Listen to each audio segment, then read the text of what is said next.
خاتون بیکری ملازم کو ایک تھپڑ مارتی ہے جس کے بدلے میں اسے 7 تھپڑ برداشت کرنے پڑتے ہیں۔ یہ واقعہ ہے لاہور کے علاقے گلشن راوی میں ایک بیکری کا، جہاں سے خاتون ایک سینڈوچ خریدتی ہے، پھر اسے وہ واپس کرنا چاہتی ہے، کسی بھی وجہ سے وہ خراب ہے یا اس میں کوئی مسئلہ ہے تو بیکری ملازم اسے واپس لینے سے انکار کر دیتا ہے۔ اسی وجہ سے ان کے مابین بحث ہوتی ہے اور شدید بحث ہوتی ہے۔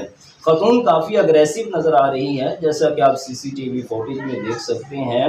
وہ کاؤنٹر سے چیزیں نیچے پھینکنا شروع کر دیتی ہے، پھر وہ بیکری سے باہر چلی جاتی ہے اور کچھ ہی دیر بعد واپس آتی ہے اور آتے ہی بیکری ملازم کو ایک تھپڑ رسید کر دیتی ہے، جس کے بدلے میں وہ بیکری ملازم خاتون کو 5، 6 یا 7 تھپڑ مار دیتا ہے۔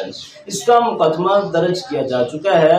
میں سمجھتا ہوں کہ یہ سب عدم برداشت کا نتیجہ ہے۔ ہمیں چھوٹی چھوٹی چیزوں کو لے کر اس قدر اگریسو نہیں ہونا چاہیے کہ پھر ہمیں اس طرح کے نتائج دیکھنے کو ملیں۔ ہمیں اپنے رویوں کو تبدیل کرنا چاہیے، ایک دوسرے کی بات کو سننا چاہیے، برداشت کرنا چاہیے۔